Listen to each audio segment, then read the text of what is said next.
Om Namo Bhagavate Vasudevaya. Om Namo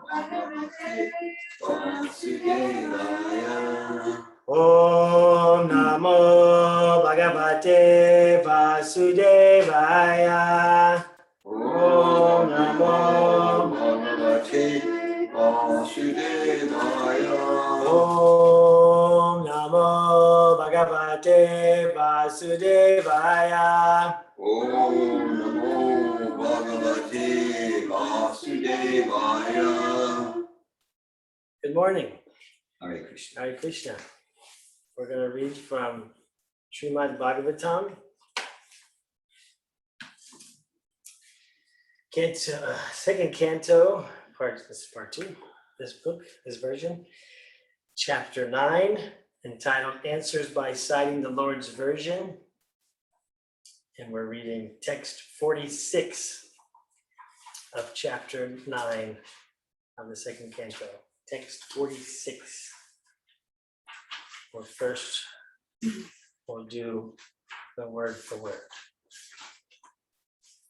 Yad, Yad, Uta, Uta, Aham, Aham, Tvaya, Tvaya, Christo, Krishto, Vairajat, Vairajat, Purushad, Purushad, Idam, Yata, Yata, Sit, Asit, Tad, Tat, Upakyaste, Upakyase, Prashnan, Prashnan, Anyan, Anyan, Cha, Cha, Krishtanasha, Krishnasha, Yadutaham Tvaya Pristo, Yadutaham Tvaya Krishto, Vairajat Purushadidam, Vairajat Purushadidam, Yata Sit Tad Upakyaste, Yata Siddha Upakyaste, Prashnananyam Cha Krishnasha, Krishna Manyamshcha Krishnasha, Yadutaham Tvaya Pristo, Yadutaham Tvaya Krishto, Vairajat Purushadidam, Vairajat Purushadidam, Yata Shiratan Upakyaste, Yata Siddha Upakyaste, Prashnananyam Cha Krishnasha, Krishna Manyamshcha Krishnasha, Yad Utaham Tvaya Pristo, Yadutaham Tvaya Krishto, Vairajat Purushadidam, Vairajat Purushadidam, Yata Tad Upakyaste, Yata Siddha Upakyaste, Prashnananyam Cha Krishnasha, Krishna Manyamshcha Krishnasha, Yad Utaham Tvaya Krishto, Yad Utaham Tvaya Pristo, Vairajat Purushadidam, Vairajat Purushadidam, Yata Siddha Upakyaste, Yata Tad Upakyaste, Prashnanyamscha Krishnasha, Prasnananyam Cha Krishnasha, Yadutaham Tvaya Pristo, Yadutaham Tvaya Pristo, Vairajat Purushadidam, Vairajat Purushadidam, Yatash Sit Tad Upakyaste, Yata Siddha Upakyaste, Prasnananyam Chakritnasham, Prasnananyam Cha Krishnasha, Yadutaham Tvaya Krishto, Yadutaham Tvaya Pristo, Vairajat Purushadidam, Vairajat Purushadidam, Yata Siddha Upakyaste, Yata Siddha Upakyaste, Prashnananyamscha Krishnasha. Prashnananyamscha Krishnasha. Anyone else? Online or in person? We'll go to the word for word translation. Yat, Yat, what? what?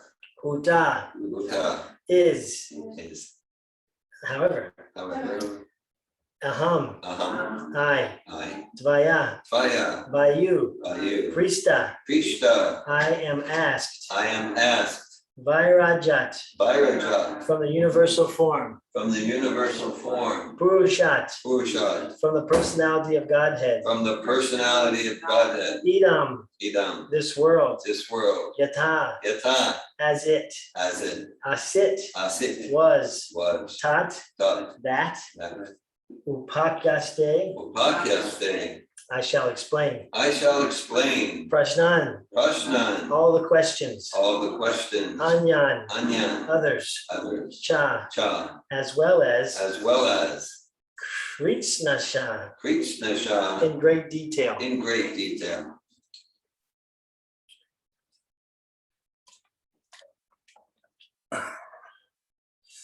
Translation. O King, your questions as to how the universe became manifested from the gigantic form of the personality of Godhead, as well as other questions, I shall answer in detail by explanation of the 4 verses already mentioned.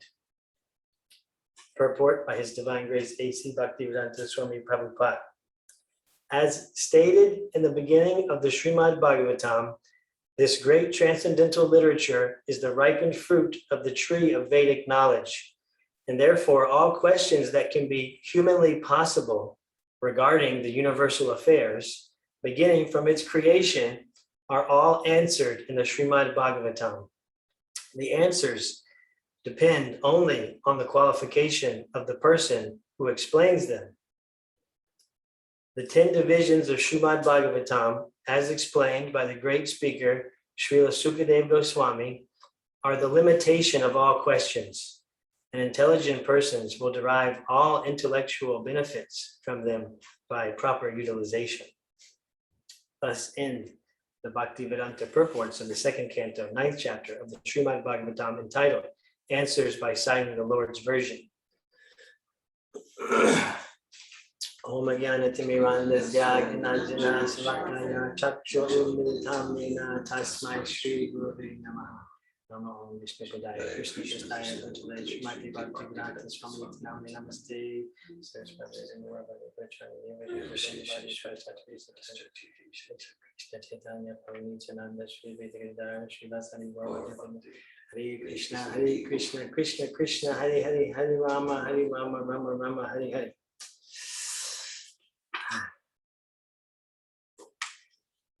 So this is the last verse of the 9th chapter. Another chapter in the book is completed. Congratulations to us, the community here. About how long did that take?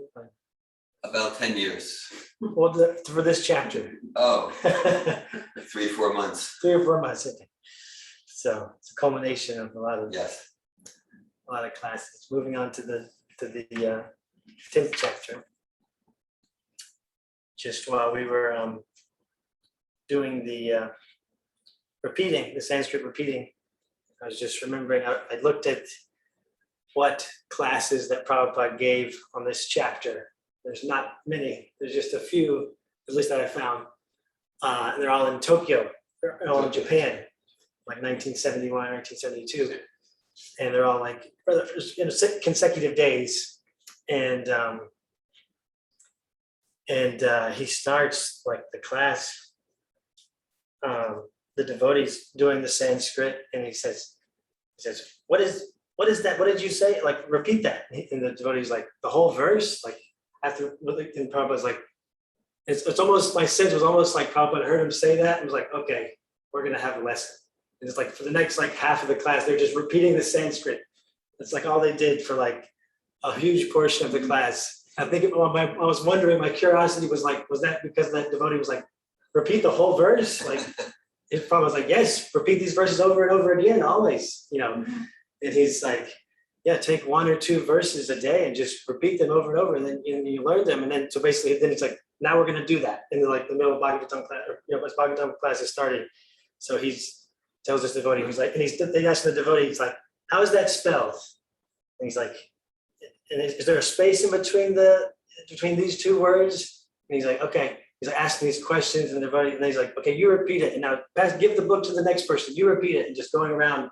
They're just all repeating, and actually, that's how they spent a lot of those classes. Every class, the next several days, he was like intentionally, systematically, like, you should try to learn all these verses, like of this chapter. It's like they were by like the 4th or 5th day, they were reciting not just that verse of that day, they were reciting like all the verses of like 4, 5, or 6, days worth. So Prabhupada says, he's saying, why do you think I've given so much attention to this transliteration and these translations? Like, they're for you to study and to learn. And so yeah, this is getting ready for preparing. It's like a transition kind of verse, transitioning out of the 9th chapter and into the 10th chapter. And so this chapter 10 is Bhagavatam is the answer to all questions. And in this purport, Prabhupada is describing that in a little bit more detail, that is actually all the limitation of all questions, basically all questions that can be asked regarding universal affairs, beginning from time, beginning from its creation, are all answered in Srimad Bhagavatam. So everything is here, everything is available in the Srimad Bhagavatam to any question that could be asked to the limit. And the only thing that's dependent on is that the answers are coming from a qualified person to explain them, which is not me, but I'm here reading Prabhupada's book. So Prabhupada's qualified to give this. So Bhagavatam is the answer to all questions. And we know Bhagavatam through Srila Prabhupada, because Srila Prabhupada gave us Bhagavatam. So Srila Prabhupada is giving us the answer to all questions. And sometimes questions can be synonymous with problem, like a math problem, math question. It's a problem, and we need to solve the problem. So questions can be synonymous with a problem. So Bhagavatam is the answer to all problems. And Prabhupada is giving us the answer to all of our problems.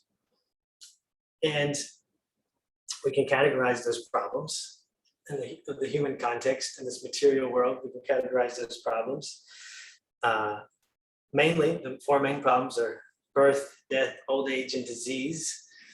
And we also have problems, difficulties from our mind, difficulties from others, other living entities, from natural disturbances, the environment. We also have, in this human context, the spirit is unlimited, spirit is infallible and perfect and complete. But in the human context, we have limitations imposed upon us, and we're prone to illusion and prone to make mistakes and to cheat others, actually, and to be cheated.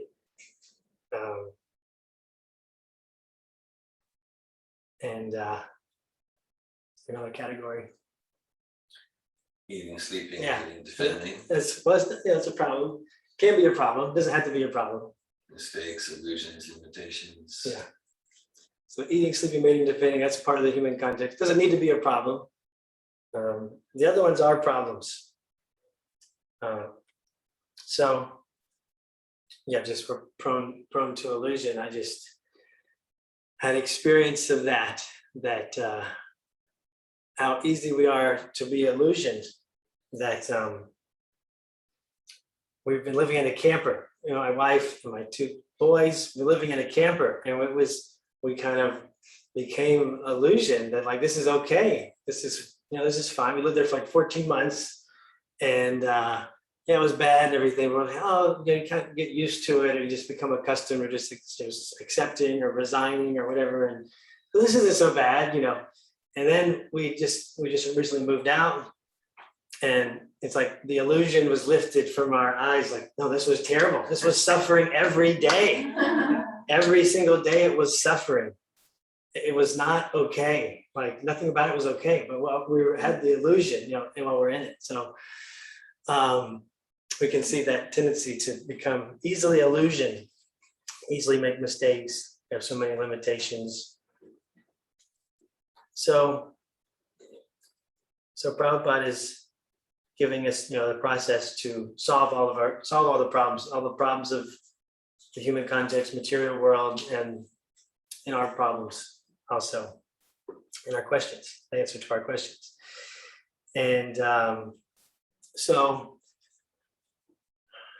there's so Prabhupada gave us these recommendations, these 4 regulative principles recommended to follow to help us to solve our problems. And You can just press OK. okay. Yeah. Only became one. Only- So yeah, Hare we're good. So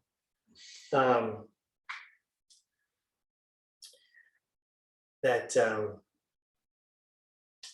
answer to all of our problems. So he gave us these 4 regulative principles. And I think Dear Govinda just shared recently that a devotee did like a economic report that in a societal level, by following the 4 regulative principles, that actually it's like good for the economy, that it's like a economic boost. It's actually, so it's good for society to follow these regulative principles. And so they each point to different aspects of society that are important to cultivate. There's like the 4 pillars of human society, like 4 legs for society to stand on if human society should be successful. So Prabhupada advised us not to eat meat, not to have a vegetarian diet, not to eat meat. And the principle that this helps us with is compassion and mercy for other living entities. So this is an integral part of human society and a solution to many problems. If people are really coming from a compassionate, merciful place, then that helps to solve problems in society. And then another one is no intoxication, to be sober-minded. I was just hearing a devotee was glorified, like Vishnu Jan Swami, like this great kirtan disciple, kirtanier and disciple of Srila Prabhupada. This other devotee was glorifying him, and remembering when he first came to see the devotees, and Vishnu Jan told him, like, you got to become sober. And it was like an exciting thing. It was like this devotee had never heard like sobriety as like something interesting or exciting to be. Like, no, this is cool to be sober. Like, this is something you want to be sober. And I experienced that in my life, that I didn't think sobriety was cool for a while. And then when I was introduced to the coolness of sobriety, wow, this is the new cool thing, to be sober, for sure. And sober-minded, dhira means sober, to be sober-minded, serious, grave, not whimsical, not frivolous, not not weak. To be sober means to be strong, to be sober-minded. So the principle that to be sober and to be not taking intoxication, the principle that helps us to connect with is austerity. That intoxication is about like cheap gratification, instant gratification, or instant numbing, and avoiding pain. And so this is a big problem in society, interpersonally, that And actually this whole human context, is if the most that we're resisting it, then it creates a problem.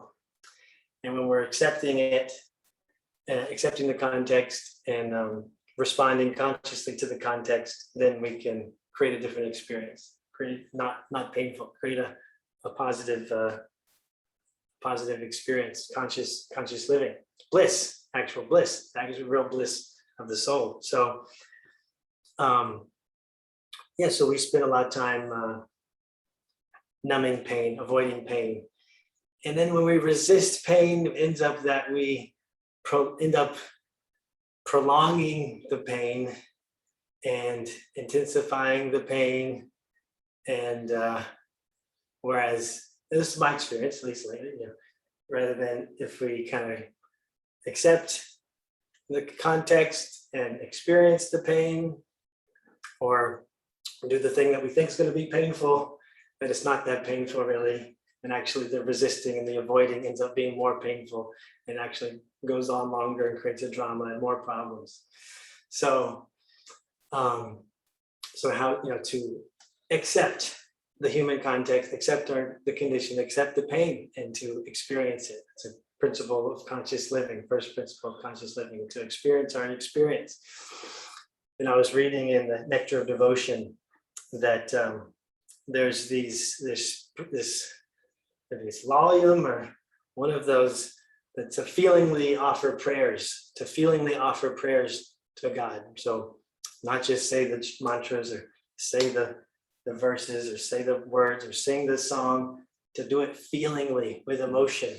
So that means experiencing our experience, and to put that into the prayers and into the whatever we're offering. So, and then also there was a part that stood out to me about basically devotees that are willing, glorifying devotees that are willing to experience their experience, which may be a result of their karma. So basically to experience their karma, to not resist their karma, which our experience is a result of our karma. So it's kind of the same. So to just experience, to not resist our karma, surrender, to experience our karma, is glorifying those devotees that do it with submission, So like submission, surrender. So these things are interrelated. This, to experience our experience, to feelingly offer the prayers, and do it with submission. So experience our experience with submission to ultimately to the Supreme Personality of Godhead, ultimately to God. So if we're in this mood, Garuda, he's not here, but maybe listen to the recording, but he recently kind of expressed himself in a class and kind of just like, yeah, we're doing all this talking about the stories and philosophy, but like, I want to know what you're practicing. What's your practice? What's happening in your practical life? What's helping you? Like all this stories and stuff doesn't, work for me. And I was inspired. I was like, oh, I can see that. I can resonate with that. Maybe I can get lost in philosophy and stories. What about the practice? And so Malini recently was giving a class and talking about how to, so everything's Krishna's energy. Everything in the entire universe, everything here is all Krishna's energy. But then there's a distinction that's helpful for us to make between the energies. That there's Krishna's internal energy and external energy. His external energy is inferior, like matter, and then spirit is the internal energy, superior energy. And then us as jiva souls, we're marginal, that we can, it's kind of like the beach, that there's the ocean, and there's the land, and then there's the shore, which sometimes can be covered by the ocean, sometimes it's dry land. So we're like the shoreline that we can either be covered over by Krishna's external energy or the internal energy. So that's our choice to make. And so how to shift from the external energy to the internal energy, and Malini was suggesting or recommending, preaching, teaching, whatever, sharing, that to kind of, when we have ourselves in our psychology, in our mind, that we're kind of focused on the external and problems, our external problems, to shift them to the internal and our own internal. And by shifting them to our own internal, like our experience, the feelingly experience, our experience, feelingly with our feelings, and then to offer that to God with submission, to offer that to God internally. Like, and I've been practicing that a little bit, but the morning I'm trying to practice. And so it's like, yeah, I have this anxiety, I have this fear. I'm not going to make enough money. I'm not going to have enough money. I'm not, this person's not going to do what I want. I have this fear, and just take that instead of just kind of being frozen with it to like, okay, bring it inside.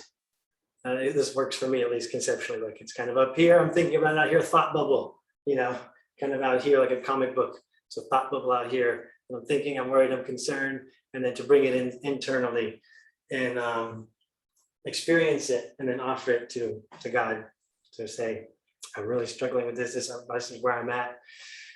It's shameful. I'm embarrassed. Whatever it is, it's not spiritual. But to offer it to Krishna. And then by doing that, we're moving towards the internal energy. We're moving towards taking shelter of the internal energy rather than trying to fix and solve problems in the external energy. So austerity, so to delay gratification, to not go for the cheap, easy intoxication, which can be pretty obvious, like drugs and alcohol and things like that. There can be more subtle forms of intoxication, and media, or media is probably just a big one. Probably just stop there, like media, Facebook, social media, TV, videos, or food. Food could be one. Intoxication on food, I do that. To numb emotions, emotional eating. I'm actually practicing that too. I'm practicing some intermittent fasting and controlling my eating with a SMART goal. The next week, I actually had a coaching session and a partners exchange in the BPTC. Stephanie's there, and had a coaching exchange, and I made a commitment to only eat basically 2 meals, do my eating within 8 hours of the day, and then to try not to overeat for each meal, and to give myself a rating afterwards of how much I overeated. 10 was like I'm like in a coma. So I want to avoid a 10. I want like a 0, which would be like I just ate what my body needs perfectly to sustain itself, and I'm satisfied and happy. And so I'm rating myself after each meal, and I just started that. So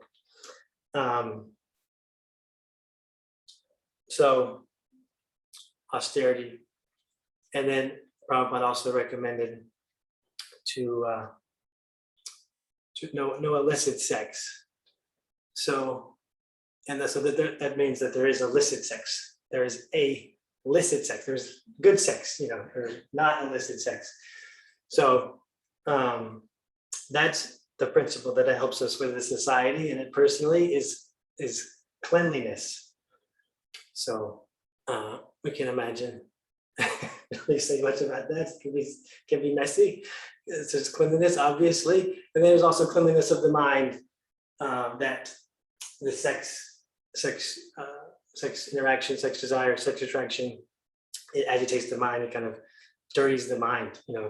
Get your mind out of the gutter. There's that saying, like, if you kind of have a tendency to go towards that kind of thinking, get your mind out of the gutter. It's dirty thinking. It's kind of dirty thinking. It encourages us to like associate with the body and to see others as a body that's just there for my gratification. And so it's dirty on many levels. Of course, there's disease and things like that. And Prabhupada gave us, a proper way to engage as a society and personally is, with one partner, married in the ashram of the Grihastha ashram. So it's still not just like it's a material thing. It's like to take shelter in the ashram of Grihastha, of household life, of married life, to take shelter in that with one partner, and then ideally only for procreation to create Krishna conscious children. So like we want to share Bhagavatam is the answer to all questions. We want to share this with others. So there's a couple of ways to make devotees. You can go and preach and inspire people to be devotional in their life, or you can get married and have sex and then create devotees and then raise them up. So there's two different ways to create devotees. So Prabhupada wanted us to do that. So he's not saying like don't do sex, but to do it, consciously regulated. So these are all things that need to be regulated, and then through that regulation, then we cultivate the principle. In this case, cleanliness, and on a societal level, you can see. Okay, so like we're not eating meat, and like there's so many environmental benefits to not eating meat and societal benefits. Dr. David Wolf here wrote a paper that kind of tracing the root of a lot of racism to speciesism. Actually, that it's something that's not considered in like sociology, social work journals and literature, and the idea that we're just discriminating against different species. So that this can be a root of a lot of isms and a lot of body-centered discrimination. Potentially, it's a possible root for that. So of course, again, environmental health. There's health benefits. So there's so many problems that can be solved, and then like with regulating sex into marriage, then there's so many problems of children unwanted abortions, so many deaths by abortions, and so many unwanted children with foster care, or they're born into situations that aren't hospitable. Your son sees that, I think, as a result of that, with his children and family health, or some kind of counselor with the state of Florida. Yeah. Following your footsteps. In some ways, yes, yeah, it's person, not the state, but some agency, and he serves a lot of families who are in very destitute situations, just from the sort of thing you're talking about. Just hearing from him and his experience, these going into these families, and it's kind of just like, it's devastating. It's devastating, very painful to hear. Most of the time, whenever he's coming, it's someone that at least one of the parents is not there. A lot of times, most of the parents, it's a grandmother or someone else, another family member that has them, and because the parents are just not there, they weren't really conscious decision to have these children. So I just a day or two ago, I read a transcribed lecture from Prabhupada Bhagavatam lecture, and he mentions all the acharyas came from grahasta couples who had sex and made devotees by producing these acharyas. So Prabhupada was encouraging that sort of auspicious sex life. Should be encouraged, yes. And of course, intoxication, so many social problems, financially, government problems, deal with addiction, and interpersonally, that's a big source of those problems in those families that Avi was sharing with me. Addiction can be a big problem in those families, substance abuse. So so these, and so also another one is the last one, the fourth one is gambling, to not indulge in gambling, and the principle that helps us with is truthfulness, because it's gambling is kind of a dishonest way to try to make a cheap buck, try to make money fast, kind of dishonest. It's inherent in gambling, actually, to be like lying, like poker face, to have a poker face where you don't show what your cards have and you bluff. And he's like, so it's an inherent part of gambling. And we can expand gambling out to just like any kind of risky behavior. All these principles can be expanded out to how far we want to expand them out. Like I expanded out with intoxication to like movies or to sugar or whatever. So all these can be expanded out in their subtle forms and like that. But so with gambling, yeah, so any kind of risky behavior that is kind of in a dishonest way, trying to get some results in a dishonest way can be considered gambling. And that's a problem, mostly for gambling is mostly like a tax on poor people, because the owners of the casinos, they never lose. They always win. And then there's like the lottery. People say like the lottery. Yeah, there's a lottery and people pay like $1 or $2, and it's mostly poor people that are trying to make money, and they don't, so they're losing money. So it's kind of like a tax on poor people mostly, and so it exacerbates poverty, actually. And so yeah, so these are some of the problems, and then some of the solutions that Prabhupada is supporting us to see. What is the time? It's 8:45. Okay, that's probably good enough. So so to go move this closing of this chapter 9, Srimad Bhagavatam, and going into chapter 10. The Bhagavatam is the answer to all questions, and so there's 10 subject matters of Srimad Bhagavatam that Sukadeva Goswami is going to describe here. So we're closing one chapter, starting another chapter. Glad to be here to do that, to share with that. I'll read the verse one more time. Yad uddaham dvaya pristo vairajat purushadidam yatashit tad upakyaste prashnanayamschad Krishna. O king, your questions as to how the universe became manifested from the gigantic form of the personality of Godhead, as well as other questions, I shall answer in detail by explanation of the 4 verses already mentioned. That's to come, so stay tuned for that. Any questions or comments or sharings or anything you'd like to express? I think Ryan. Haribo, Parampara, good morning. Thank you so much for your Bhagavatam class and your sharing. It's very stimulating and inspiring and sobering. And I just wanted, before I forgot, to touch on a little realization I've experienced around the guideline, the regulative principle, the freedom principle of abstaining from gambling. Growing up, I remember thinking gambling just referenced like the going to the casino, which it does, but I thought I saw it narrowly as just like going to a casino or, playing craps or dice on the side of the road or something. And then and that seemed like oddly specific somehow. And then the experience I've been having around gambling in my life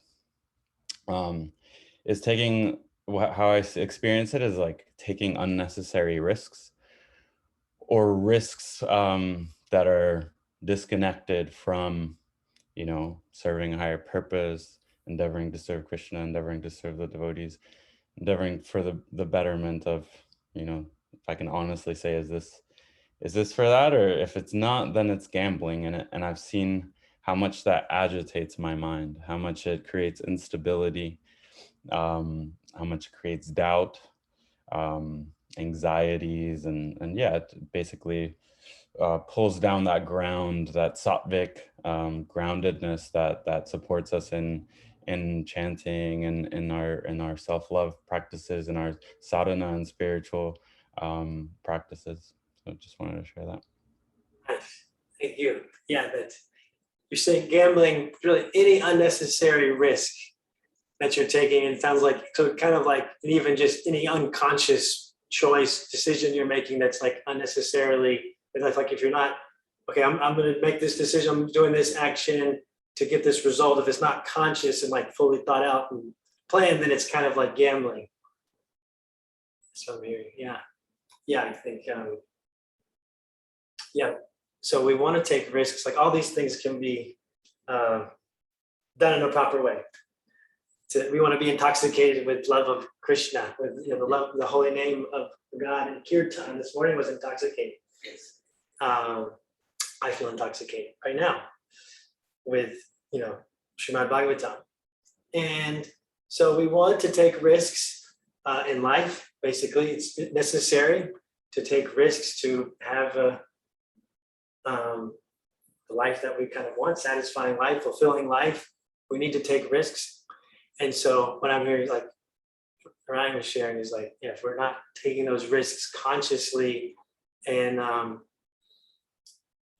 from a grounded place and realistic, and they're not necessary, then it's a form of gambling. I think Malini would like to share.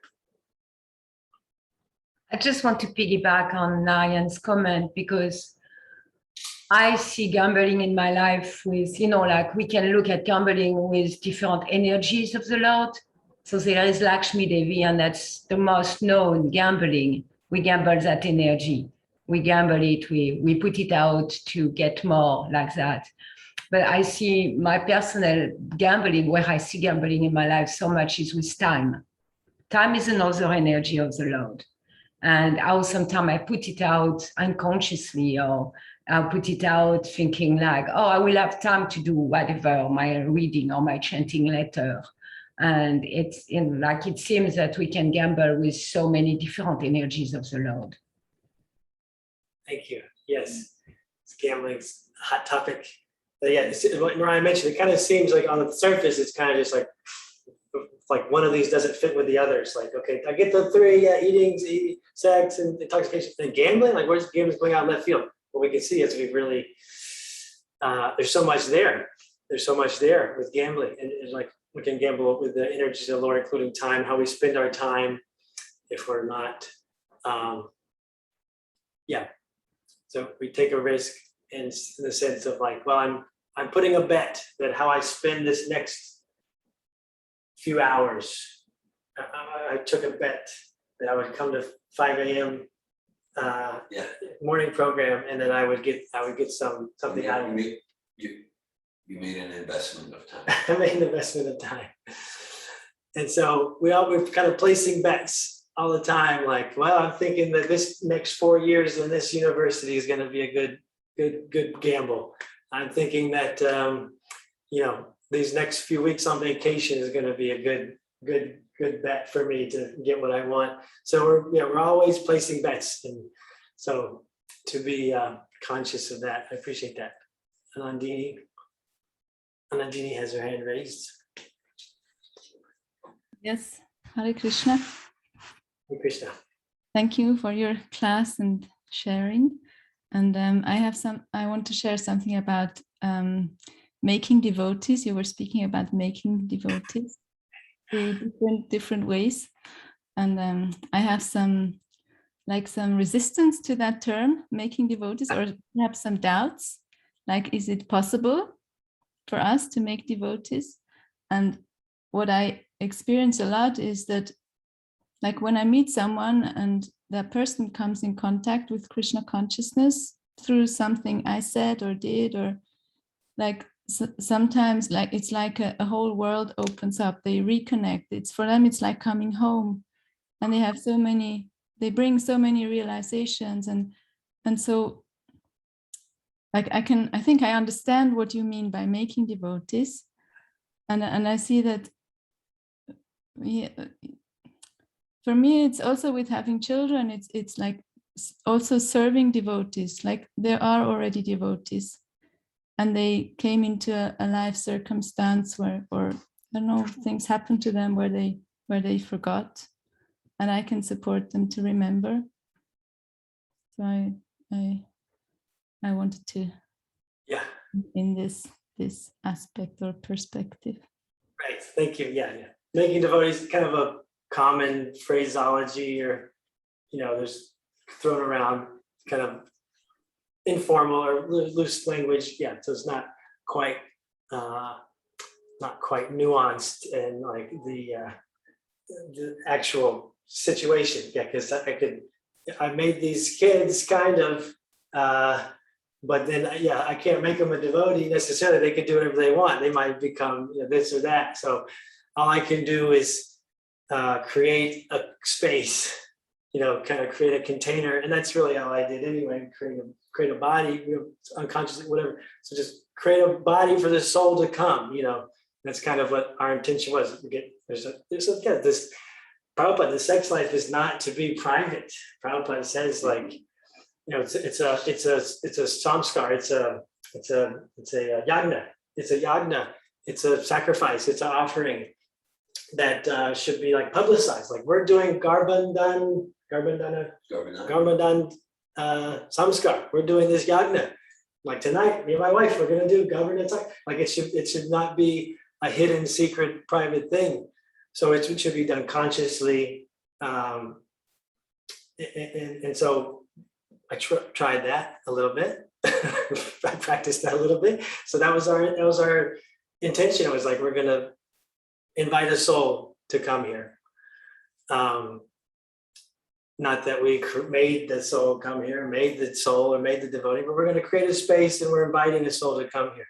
So similarly, like with programs and things like that, I heard a devotee, I think it was one of the devotees that you kind of grew up with, or was, can't remember, but he used this, he would use it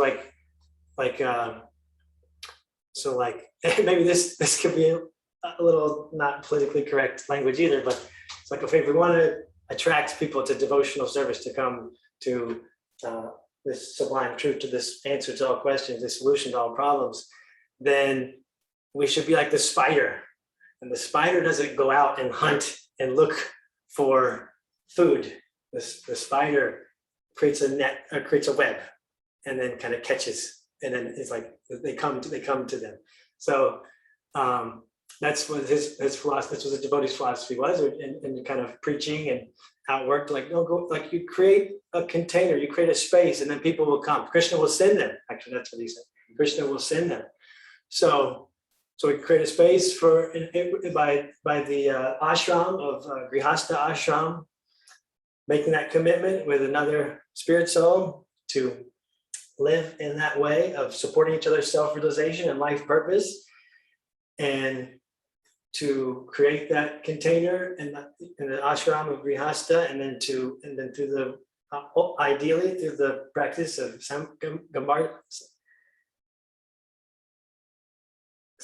Garbandhan yagna, then to invite a soul to come into that space. And similarly, like with programs, we want to create a suitable space, create a safe, sacred space. That's so much what Sattva is about, creating a safe, sacred space where people feel received and honored, and where they can be fully expressed, and they can naturally grow. And we know, because like you said, you can't make someone a devotee. Everyone's actually a devotee, and it just needs to be uncovered that the love of God is eternally situated in the heart. And so we create a space, and then Krishna will send them, like Vishnu. Krishna has come here from Oklahoma. There's a suitable space that's created, Prabhupada's house, Melrose, Lakshmi Priya, and Anasuya. And then Krishna has arranged and sent through Ramachandra. Through Ramachandra. Krishna works in wonderful ways. So yeah, thank you for that. Thank you. Yeah, I just want to say that I'm not saying it's impossible. Like someone that we make the devotee, in the sense that it's the first time or since, I don't know, millions of lifetimes, that this person hears about God and becomes attracted. And, I don't say it's impossible. I just wanted to bring in this aspect that some souls that come here, they are already devotees. And I like the spider analogy. Thank you. I like that too.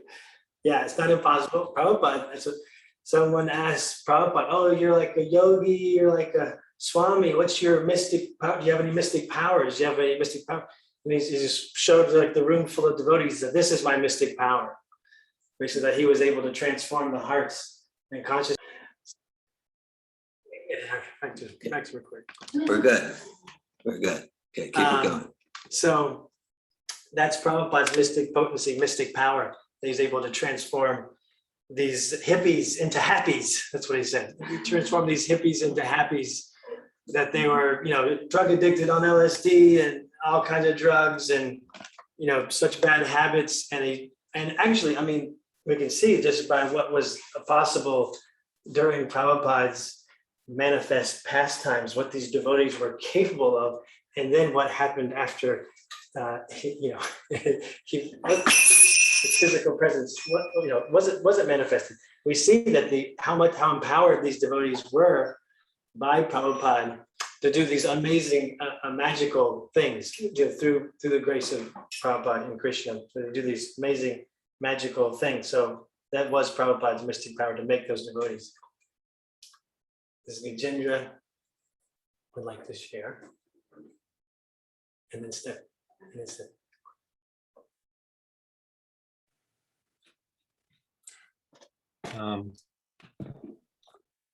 I'd like to back up for a minute and revisit about gambling, taking risk. I like everything. I think it pivots. Are we doing something for ourselves, or devotionally, are we doing something for Krishna? So, of course, there's gambling on, say, a kind of gross level of addiction. Maybe somebody just can't get out of the casino or online gambling or something like that, and they just can't help themselves, even though they're losing money and feeling stress. And that's a kind of gross form of addiction related to gambling. And then early, it just moved more into just sort of taking risk, as was mentioned, just even taking risk with our time, things like that. And I was really pondering this about taking risk for Krishna. And I don't have an exact point, but just my thoughts about it. So, as far as for our sense gratification or addictions, gambling, taking risk, not so good. But as we're advancing in devotional service, notwithstanding that we should feel connected to the order of the spiritual master and feeling confidence in our service, but being willing to leave our comfort zone and take certain risk on behalf of Krishna. Of course, when Prabhupada came to the US, he had the order of his guru. He had a faith and a confidence. And at the same time, he was taking, in some of his devotional moods, taking a lot of risk. In another sense, not knowing. I think there is a place in life where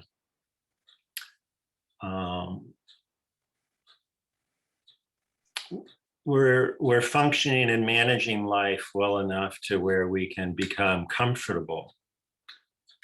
And that, I think, can become problematic to devotional service, because I think there is something powerful about taking risks for Krishna, engaging to some extent in the unknown.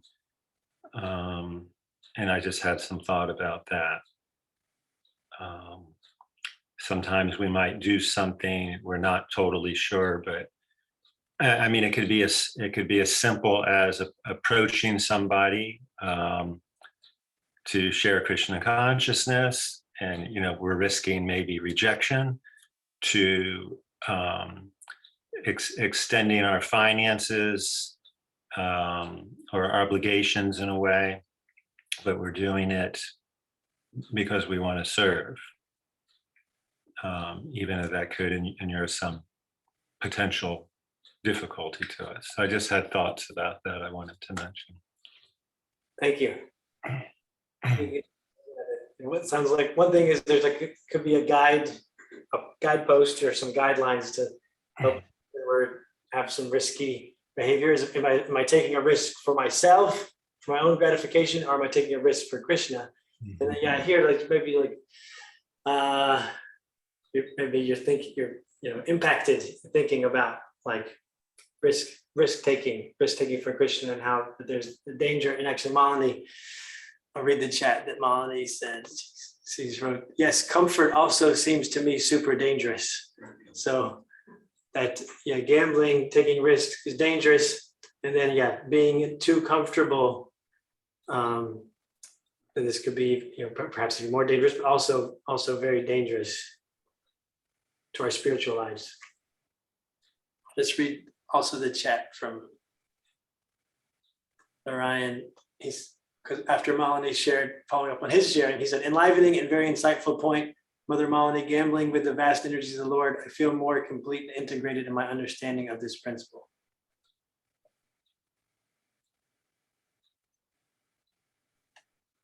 Thank you. Stephanie?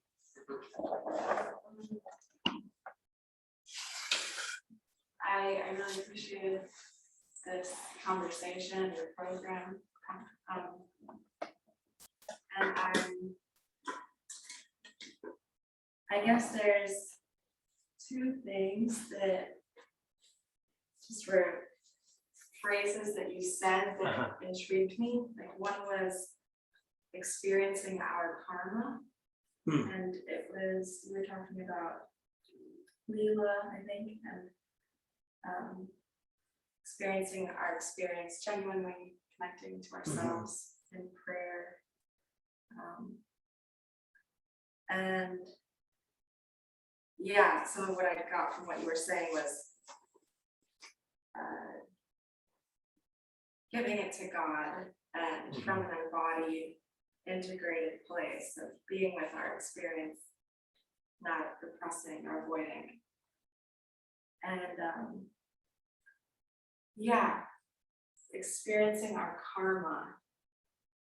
I really like the way that you said that, and I haven't heard it in that way before. And karma in this context, pain, emotional pain,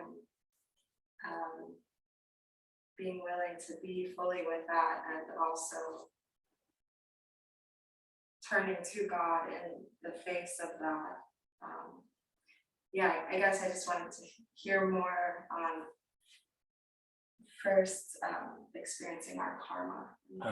I don't know how much I have on that, but yeah, I think what's a karma, the other day, David, you said that you basically will put karma synonymous with 100% responsibility. Yeah.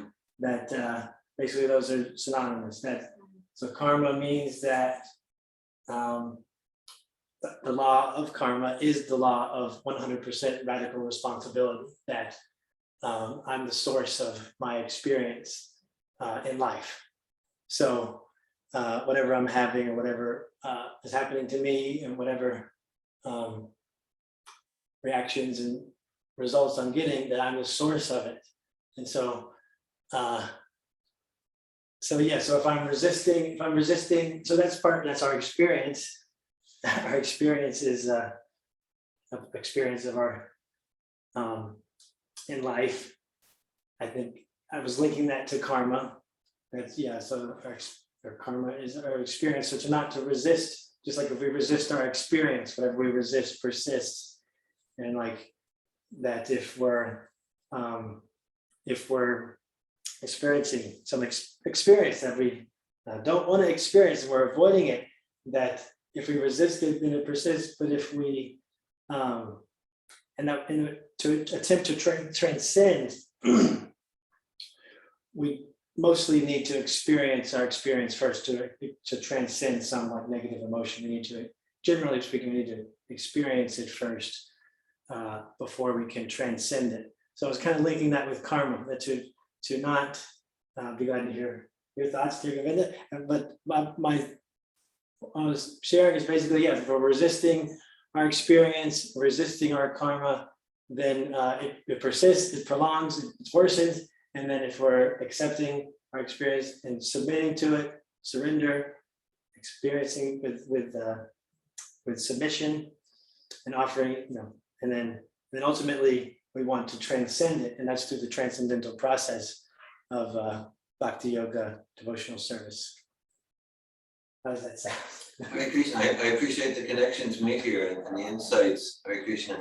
Yes, very much. And I yes, where you went with it and you connect it with, okay, so like violations of those basic regulative recommendations, it's, you know, the different numbing strategies, whether it's spending money I don't need to spend, or internet or sports or overeating or drugs or gambling, you know, all these numbing strategies. It essentially it's like taking a stand. I'm not going to experience my experience. I'm going to numb, because our experience that's our karma. Whether it's our experience externally and what our relationships look like, or our financials, or our health. Okay, that's karma going on, and also internally the different material pain and happiness and shame or whatever. That's like, you know, the subtle body karma. And so by numbing it, by avoiding, by running from it, we're impeding, we're slowing down, we're interfering with the natural progress of our spiritual life. Yeah. And it was just where I kind of, the source of that for me was, I was reading the Nectar Devotion. I don't have it memorized, but basically it was glorifying this. It's like the devotees that are willing to suffer the reactions of their karma while they wait for fully trusting and awaiting for the mercy of the Lord. So it's like they're, how I saw it is that they're just like experiencing their experience of the karma, suffering the karma, experiencing the karma. That's kind of what so that they're just fully ready to do that and full trust and surrender and waiting for the mercy of the Lord, knowing that it'll come. That's kind of what. Yeah, that's Nectar of Devotion, citing a Bhagavatam verse that Prabhupada often references. Tatenu kampam susamikshamam punjana evatma kritam vipakam vidbhagva purvim vidana maste jivete muktis pade sadayava. Yes, so what you just shared, it gives it more completion. Because one thing is experience our experience. Let's not run from our karma. Let's not, but it's going to come to us, but we can delay it. Just like we can just draw it out for lifetimes, but then that makes it more complete. So that the enlightened soul experiences the experience without lamenting, without hankering. It should be different. Any lamenting or hankering means I'm not accepting responsibility. It's too bad that it should be. This is no fair. It means I'm not accepting responsibility. I created this. The material happiness, suffering on all dimensions, again, relationships, health, whatever. I'm the source of this. No lamenting, no hankering. So that's the platform for true enlightenment. And then, so that's the consciousness. And then that, on the platform of that consciousness, increasing one's enthusiasm to serve God with love and devotion. That's the devotional mentality. And that's what in yesterday's class I mentioned about, you know, I was exposed in my teenage years to the idea of 100% responsibility. I liked it like that. But then through Bhagavatam, it becomes complete. That's what 100% responsibility. Emotionally, not lamenting, not hankering, emotionally responsible. I'm the source of this. Practically, this is what I did, this is what I didn't do. Even if I don't remember the details, I know that whatever I did or didn't do resulted to this situation in life. And spiritually, I accept this joyfully as an opportunity, including or especially the painful parts, the embarrassing parts. I accept this as an opportunity to deepen my devotion to serve Krishna. So that's all the dimensions of responsibility. That's the Bhagavatam consciousness. Hare Krishna. Hare Krishna. Thank you. You're welcome. The other thing, well, I really appreciated that. Thank you both of you. Yes. And the other piece was, I think you said Krishna is situated in the heart. Something along those everyone as a devotee just has to be uncovered. I've heard of this Parampara. Uh-huh. There's like, it's the second stage of God realization. Mhm. Yeah, just I wanted to hear more on that. So yeah, so like the love of God Himself is situated in the heart, and our natural state is loving devotional service to God. That's our original position. It's the eternal occupation of the soul that it's like somebody who's really really into their trade or into their occupation. It's just like they live it and they breathe it. It's like it's just like they was when you master it, like somebody who's really master of their trade. It's like their occupation is just their everything. Because so it's Sanatan Dharma. So Sanatan Dharma. So Sanatan is like eternal. Dharma doesn't, like everything translated from Sanskrit to English, we're kind of just getting it. We're not really getting the full thing. So it's but those are some things that are helpful to understand, like the eternal occupation of the soul, the eternal position, the eternal constitution, the natural activity of the soul is to be engaged in loving service, loving relationship with Krishna, with God. And that, so there's Brahman aspect of God, which is undifferentiated, just like I said, like everything is Krishna's energies. So everything is Brahman. We're Brahman, my body is Brahman, my soul is Brahman, everything's Brahman. It's the energy of God, undifferentiated. And then for us, we need to make distinctions to help us progress on our path between different internal, external, like that. But there is an aspect of God, of the undifferentiated oneness. And then a higher level of realization is God in the heart. That not only is God, everywhere energetically, it consists of energy, but also God is like within, not just within our heart, but within every atom. Within every atom, there's that God is personally present in every atom. So, and it's not that we are God in the heart, it's that He's situated next to us. It's described like two birds on a tree, and one bird is enjoying, like eating the fruits, and the other bird is watching and observing.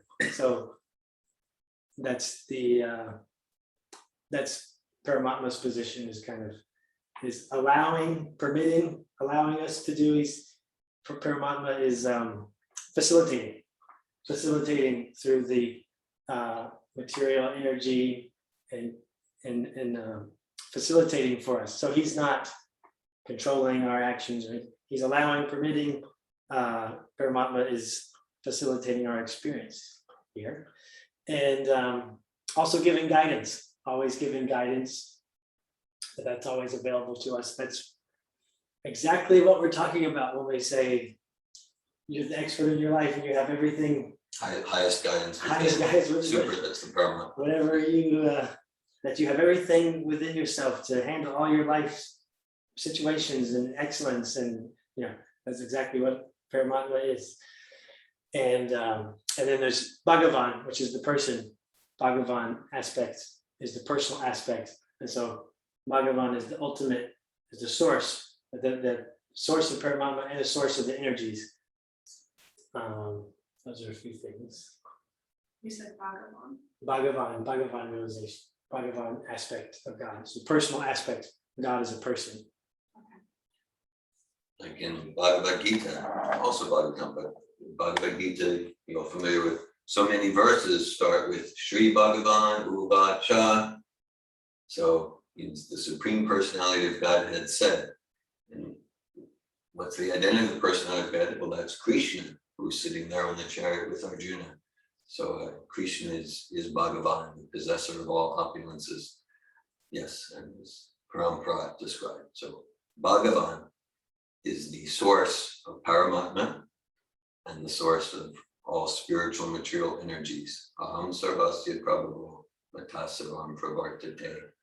And I like to use the word facilitator. Upadrastanamanta cha vartamokta maheshwara. Paramatmeti chapyuta desvi bhusha paraj. Yeah, so the overseer, the witness. So basically, Bhagavan Sri Krishna is not getting directly involved with the material universe. Krishna manages the material universe through his expansion as Paramatma, as Super Soul. And as Parampara nicely explained, Super Soul exists in the heart of all living entities and inside each atom. And Antarasta, Paramanu means atom, Paramanu Chantarasta. And so basically, the Super Soul within our hearts and within each atom facilitates. We talked about it earlier about, oh, okay. So like the Super Soul is facilitating for Anasuya and Lakshmi Priya to create this space called Prabhupada House and facilitating through her Ramachandra to create these like wild, outrageous videos that I don't even understand. But then someone in Oklahoma named Vishnu sees one of these videos and whatever. And so Paramatma is facilitating material energies when we have to reciprocate to facilitate our material desires. And if we cultivate some spark of spiritual desire, then Super Soul facilitates through spiritual energies. I think Malini had to come. Yeah. I don't have a comment. I have a question, and I wonder if there is time for it. Yes. Yeah, sure. Okay. So when we present Paramatma and Bhagavan, we say, okay, Paramatma is a localized aspect of Krishna, and then Bhagavan is a personal aspect of Krishna. But my question is that it seems to me that Paramatma is very personal. So like when we make those distinctions, it's difficult to like, because I'm reading a lot of Christian book and I'm also having my own experience. And I know it's the experience is with God that those Christian mystics have. But at the same time, it doesn't seem that it's with Krishna. But it seems so personal at the same time. So why do we say localized and personal? And why not Paramatma being personal? Yeah, that's my question. One thing that comes to mind is maybe personal is the word, but maybe also intimate. That Paramatma is maybe more intimate, perhaps, in the localized aspect. So yeah, so because it's very, very personal, very personal relationship. Because we need to have a relationship. It needs to be a person. To have a real relationship. And so, I think what you're sharing is like you've experienced a relationship with Paramatma. And so like, it's very personal. So that's what comes to my mind is that It's very intimate too. very intimate. The writing of those Christian mystics, it feels like really intimate love between, like God in the heart and them is like, the day-to-day life, the presence that they experience, the love they experience, the communication, the communion they experience. So I like to know the difference. Yeah. Another thing comes to my mind is just the localized, that local, just maybe like it's closer, so more familiar, that we have, just more intimate, more close, but it's, the distinction from the supreme personality of Godhead. Ryan also raised his hand also. Thanks for that sharing, Melanie. Yeah, so Paramatma, God and heart is definitely personal. So we can use the word personal relationship with God in the heart. Definitely personal, definitely, and and then Bhagavan Sri Krishna, then the personality of the Supreme is more completely manifest. Again, like there's nothing incomplete about Paramatma, but the personality is more completely manifest when we get to like Sri Krishna's pastimes in Vrindavan. That's why the yogi meditating, first Brahman realization, then more personal to Paramatma exchange, very intimate, personal. And then if the yogi continues, gets to Bhagavan realization, and the personality of Godhead is more completely manifest in Bhagavan. Just like, okay, just like, let's maybe someone goes to the office and does his business, and he has some intimate relationships in the office, in the business. He has some intimate relationships, but maybe his personality is more fully manifest. His intimacy is even richer and deeper in his home life with his spouse and children and his close friends. So it's not that when he goes to the office to do business, it's not that he's not personal, but then his personality is not as completely manifest.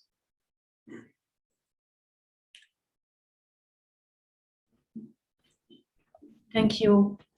I'm also thinking, as you were both speaking, I was thinking of what you were saying, and it seems also from the last verse, 45, that Srila Prabhupada make a distinction of activities, because Narada Muni asked Vyasadeva to meditate on the activities of the Lord. And it seems that the relationship with Paramatma is accompanying us in our wandering as we are. It's like the mercy of the Lord that is with us in our activities, is with us in this, context of the material context, and is accompanying and witnessing, is a witnessing and a permitter and all that. But it doesn't have his own activities, it seems. And yeah, in that verse and purport, now that I'm putting things in order by listening to you, it's in that Bhagavan, the distinction there is like when we come to that relationship with Bhagavan, he has activity. It's not about our activities anymore. It's about his activities, his relationship, his interaction with his intimate associates. It's like a reciprocation. There's like a reciprocation. Thank you. Hare Krishna. Narayan. Hare Krishna. Everything I was going to say has been said, and this is an exciting topic for me, so I'll say it in my own words, my own understanding. Because Godhead is personality, has personhood, identity, senses, preferences, all these things, then it makes sense to me that all his energies are connected to his personhood. So there's no escaping our relationship with Krishna, and that God is a personality. And I appreciate how Srila Prabhupada, for example, gives us, the Krishna's body in terms of like the elements and stuff. And there's that beautiful painting of like the elements, and it's like this body, right? Often for me, it's helpful to see myself as this little particle within Krishna's infinite body, personal body. And like just like we have bacteria and trillions of organisms within us, conscious entities, Krishna contains within his personhood, within his body, everything and everyone. And so it's like, that's just a biological reflection of that universal truth. And it's just this spectrum of realizing that, of living that. And the more connection we have to that, the deeper the intimacy, the more fulfillment we experience, because that is our dharma, that's our nature, is to be in that most intimate relationship with Krishna. And we've talked about cancer in this community a lot, but more than like a a tiny germ organism within a body, sometimes I feel like a cancer cell, like a rebellious cell that's being selfish, right? I'm not working for the benefit of the body, for the whole. I am just wanting to serve myself, like, and it's so destructive, it's so painful, it creates so much of a mess. Those are my 2 cents on that. Thank you. Malini is laughing. He's appreciating the metaphor. Okay. Alandini had a chat. Okay. I don't know where I'm. Oh, this is Malini. What makes you say that it is not Krishna that they're experiencing? I'm curious about that. Perhaps we can follow up on Bhakti Yoga discussion, more conversation with this. And Gajendra writes, Bhagavan stands in fullness, his own self, regardless the individual jivas. Paramatma, though all-pervading here, is also able to be fully and uniquely present and engaged with the individual. Also, to some degree, consider overlap the rasa dance. Krishna was with all, but unique to each gopi. All right, Krishna. Yeah, welcome to sign off here and go to Bhakti Yoga discussion and drop it in the comments. Do that now. I just want to say one thing, like in response, is that from the description, those Christian mystic, the description, what they describe about the intimacy of their relationship with God is, like from my understanding of Srila Prabhupada's teaching, it sounds like the aspect of Krishna as Paramatma and not the aspect of Krishna as the cowherd boys who have intimate relationship and activities with his associates.